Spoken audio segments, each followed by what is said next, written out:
and I was like, oh, we should do something. I was like, I think prunes and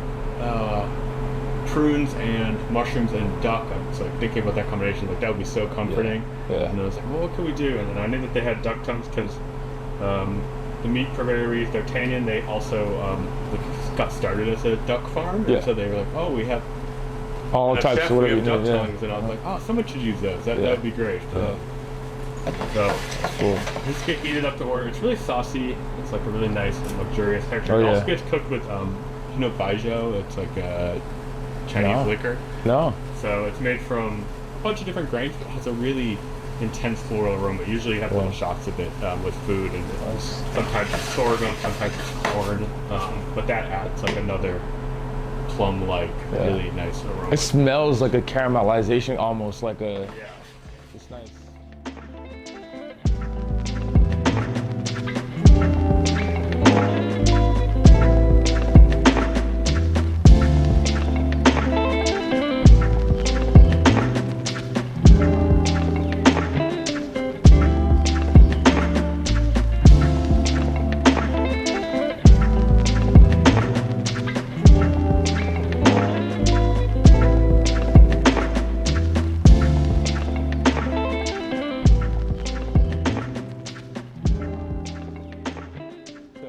Let's just dive right in. Let's talk about your guys', career individually, and talk about Spoke as well. Yeah. So I kind of came to cooking late. I started cooking when I was 28. I'm 37 now. I went to art school. Thought I was going to be a graphic designer, and got a chance to work at a firm for a little bit. And so I don't think I'd like this work. But I was always, even at a very young age, I wanted to cook. I'm raised by a single mom. She was just like, yeah, here's your dinner, figure it out. So I was cooking at like age 8, and then even told my grandmother, I think I want to be a chef. And she bought me this crazy set of pots and pans. Amazing. I was cooking at home a lot, and I remember I'd been working at a cafe and working at a few different spots, and I was just like, I think I want to cook. And I got this opportunity to work in front of house at a restaurant that had just opened called Shepherd, which is on Mass Ave in Porter Square, kind of in between Porter and Harvard. And it was the first restaurant I ever worked in. I worked at a little bit of catering, like back of house wedding catering, which is a little different. And then I was just so amazed by everything they were doing. It was a place where everything was scratched. They made their own butter. They would get in whole animals and break them down. They were making their own pickles. And then I was like, oh, I've always wanted to cook, but I feel like I'm too old. And one day the chef was like, you want to give it a shot? And I just really went into it. And I worked there for a year and a half under their CDC with this guy, Peter McKenzie, who was really my mentor. And I just put my head down and was up every day. I'd come in early.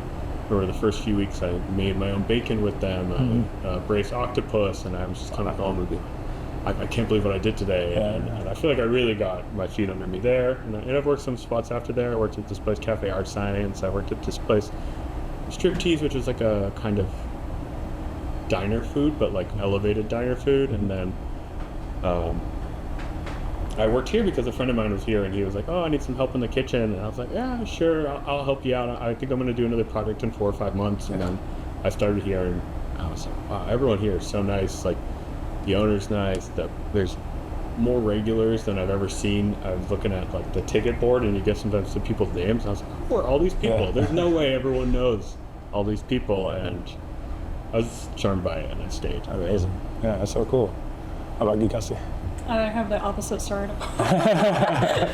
I grew up cooking kind of for a couple of weird reasons. I lived somewhere really, really rural, so eating out wasn't really an option. My family cooked dinner every night. But my grandfather had founded a record label, and they recorded artists at their home studio, which is in the middle of nowhere. So musicians would come stay for a couple of days to record an album. Amazing. And during that time, my grandmother would cook meals for them and the staff, which was my family. So I grew up like helping to cook for like 10, 15 people every few weeks. And I really liked cooking for like select strangers and doing these large dinners, and the feeling of hospitality really, because you're cooking for people who haven't had a home cooked meal in so long, because they're either on tour or just life of a musician kind of. Hotel food and Yeah, like a lot just of to-go foods, eating in the Denny's, van, yeah. So, and I loved the feeling of that, and I grew up thinking like, okay, well maybe I could do this for real, and I found a really small college, Paul Smith's in the Adirondacks, that really just teaches culinary hospitality and forestry. So I got to go to the School of the Woods and just learn, do the culinary school path. And I just got kind of lucky. One of my summer jobs was with a chef who worked at a Relais and Chateau property, which is one of those like really exalted groups. And once you work for one of them, you can get noticed by the other ones. And so I got into this kind of accelerated track where once I got down here, I got restaurants to look at my resume that might not have otherwise looked at it, because I had not that much professional experience. And I wanted to round myself out, so I actually got hired. My first job down here was as an assistant pastry chef. Nice. And I was doing grad school at the time. So I did that like part-time. And then the place that I was working as a pastry assistant, I said, oh, I'm going to drop out of grad school and go cook. And they said, well, you could just cook here. So I did pastry and savory for them for a little while.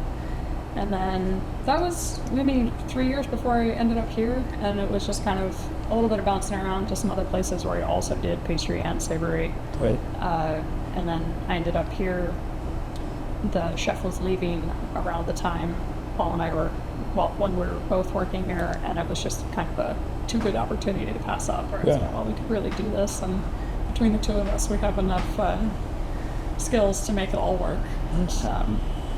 But yeah, it's just been, it's a unicorn restaurant in the sense that we both work for a lot of places that have either bad management or bad coworkers, or just don't feel like the heart is there. Yeah.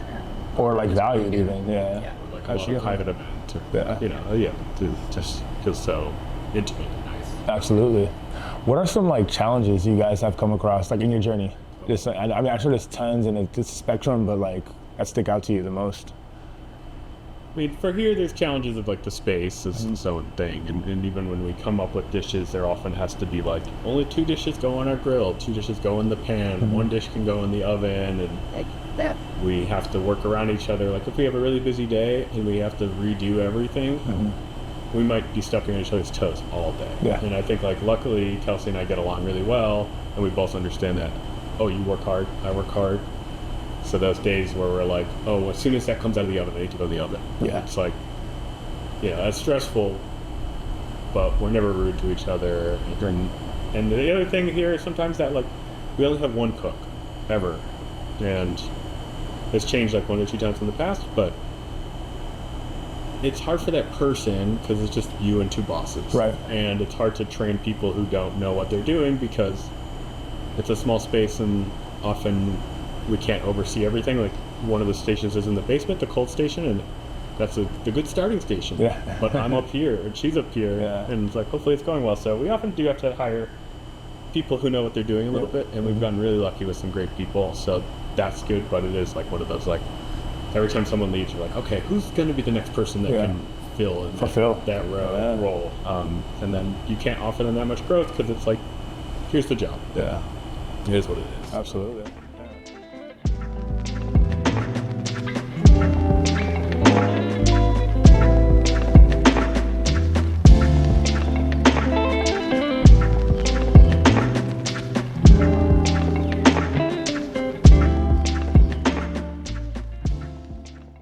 Found out that you took over here in 2017. How has that been, and what does it feel like to be an owner of such a great establishment? I mean, it was a confluence of both very fortunate and very unfortunate events. Yes. I was part of the team that closed down the original Spoke in 2016, and there was no plan to reopen. I decided I really wanted to drop out of a graduate degree program. The former owners of the bar were willing to stay invested because I didn't have the money to buy a bar outright. And they also allowed me access to learn the financials kind of on the fly a little bit. And there's not a restaurant really that has an open finance book policy. So like learning restaurant finance is really difficult, but they actually let me just like sit down with their finances for a couple of months and like sort things out. And it has been such a great experience taking over a place that's like truly loved and adored by a community. Yeah. We do a lot of our guests come from immediately in the Somerville area, and then through great press and interviews and accolades we've gotten, we attract people from the greater Boston area. Yeah. And when people come into town, when people come to Boston and try to figure out where to eat, Spoke ends up on the list. Absolutely. Which is really cool. And so we really focus here on like attracting and retaining talent. Absolutely. Both of our chefs, Kelcey and Paul, have been here for more than 5 years. And that means that they get to showcase food. Like you just had duck tongues. Like, no one is. You don't get that too often. No one's finding duck tongues at wine bars, right? Like wine bars are serving like tinned fish and charcuterie. Correct. But this pair has really been able to gain the trust of the community, and so now they can do whatever they want creatively with the menu, and people trust their food and their palate and are willing to be adventurous with Absolutely. us. Love which it. is really cool. Yeah, it's awesome. And then when it comes to the wine, how do you go about sourcing? Everyone has a different way of sourcing in general, but when it comes to wine, it's obviously a very particular kind of journey, right? So how do you go about that? Well, so the original iteration of Spoke was one of the first natural wine bars set up in Boston. And it was the first woman-owned wine bar in Boston, and we really wanted to keep some of those things at the forefront. So we still are an all-natural program, but we focus on natural wine that's made in this very clean way, right? Like you have natural wine that people refer to as natty wine and funky wine, and then you have wine that the only things that went into the bottle are grape juice and yeast. But it's a beautiful product to drink. So we really focus on finding wine that is made cleanly. And when we try to source from lots of women, we try to source from small vineyards, we try to source from the LGBTQ communities. For June, we will donate 100% of profits from all beverages made by LGBT community to the Mass Trans Political Coalition. Amazing. And so it's about like both creating relationships with the producers and then trying to figure out good ways to translate that to the community here.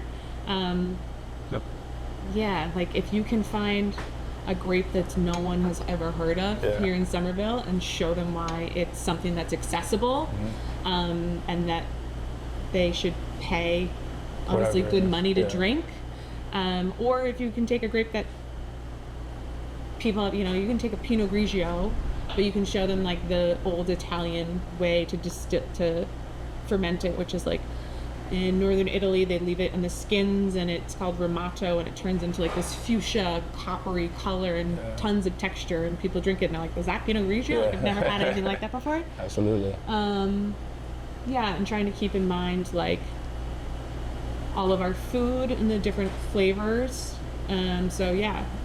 We work with the staff to learn how to pair wine with like lateral pairings or contrasting pairings, having something that's high fat with high fat or something that's high acid and high fat. But it's just all about getting to like know the product inside and out, and like trusting. Right now with social media, you can almost talk to the person that makes it good halfway around the world. Absolutely. And like creating that relationship and getting the details on their labor practices and their farming practices, and showcasing that here in our city. Absolutely.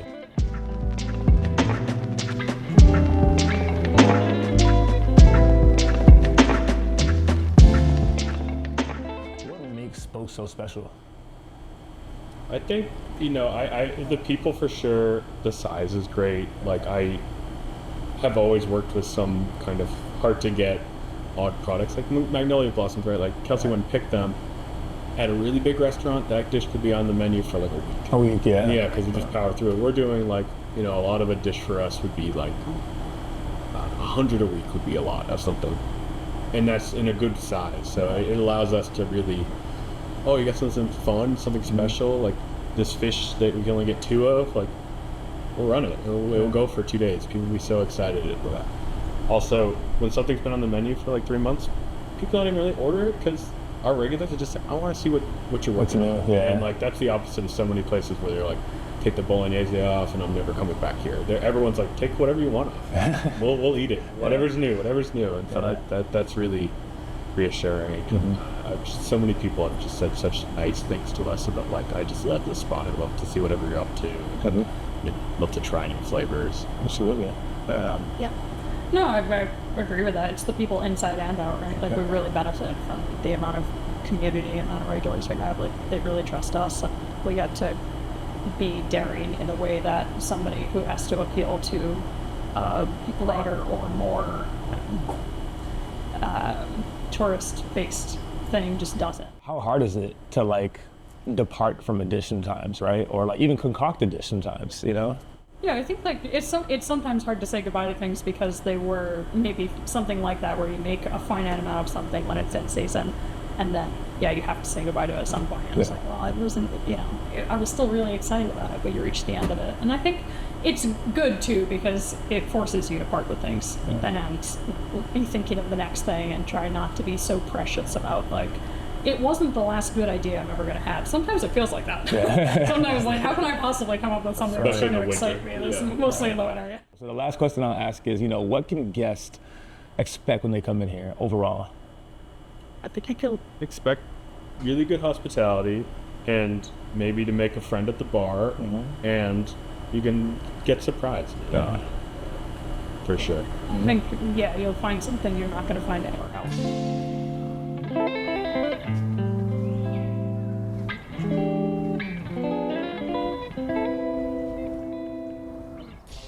So that was the episode of Off the Menu.